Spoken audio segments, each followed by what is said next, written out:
ख़बर शामिल कंदासीं। जैकमाबाद में ENT शोबे की इमारत आर्ट्स काउंसिल हवाले करण ख़िलाफ़ MS सेक्रेटरी के ख़त लिखी छॾियो आहे। DC जैकमाबाद सिविल अस्पताल के ENT शोबे की इमारत आर्ट्स काउंसिल हवाले कई है। MS ख़त में इहो ॼाणायो आहे।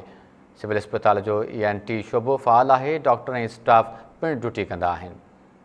लेटर के मतन में इहो ॼाणायो वियो आहे। ख़बर असां शेयर कयूं पिया। जैकमाबाद में जिते ENT शोबे की इमारत आर्ट्स काउंसिल हवाले करण ख़िलाफ़ MS सेक्रेटरी के ख़त लिखी छॾियो आहे। DC जैकमाबाद सिविल अस्पताल की ENT शोबे की इमारत आर्ट्स काउंसिल हवाले कई है। MS पारां सेक्रेटरी के ख़त लिखियो वियो आहे।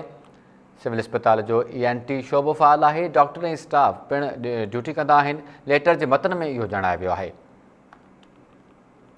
DC ENT ब्लॉक की इमारत आर्ट्स काउंसिल ऐं सिंधी अदबी संगत हवाले कई है। लेटर में इहो ॼाणायो वियो आहे।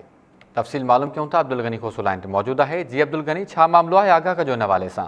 डिप्टी कमिश्नर जैकमाबाद दादरो खान दौरानी पारां सिविल अस्पताल के शोबे ENT ब्लॉक जो है वो आर्ट ऑफ काउंसिल के हवाले करण खिलाफ जो है मेडिकल सुप्रिंटेंडेंट सिविल अस्पताल डॉक्टर अब्दुल मालिक खरल जो है अख्तियार ना जो है खत लिखी छॾियो है। डॉक्टर अब्दुल खालिक खरल पारां जो है सेक्रेटरी सेहत के लिखल खत में चयो है तो ENT ब्लॉक जो फ़ाल हो ऐं उनमें जो है डॉक्टर तोड़े जो स्टाफ जो है ड्यूटी भी कंदा आहिनि ऐं उते मरीज़ भी पिण दाख़िल थींदा आहिनि। पर डिप्टी कमिश्नर पारां जो है इहो इमारत आर्ट काउंसिल ऐं सिंधी अदबी संगत जे हवाले कयो वियो आहे।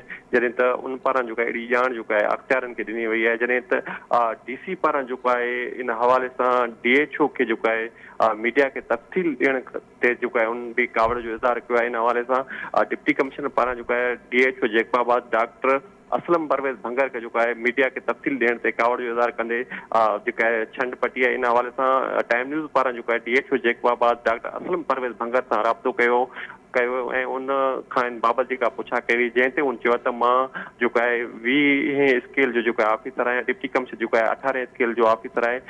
मूं मीडिया के भी तफ़सील ॾिना मूं खां पहिरियां जो है मीडिया के आर्ट काउंसिल के सिविल अस्पताल शोबे की इमारत ॾियण बाबत जेका आगाह हुआ ऐं उन्हनि जी रिपोर्ट खां पोइ जो है मूं सहाफ़िन के जो मौक़िफ़ ॾिनो। जॾहिं त इन हवाले सां MS जो है सिविल अस्पताल डॉक्टर अब्दुल मालिक खरल सां टाइम न्यूज़ पारां राब्तो कयो वियो। उन जो चवणो हो त इन बाबत जो है सेक्रेटरी सेहत के जो लिखी करे ॿुधायो वियो आहे त जेका ENT जेका इमारत आहे उहा DC पारां जो है आर्ट काउंसिल के हवाले कयो वियो आहे। जी।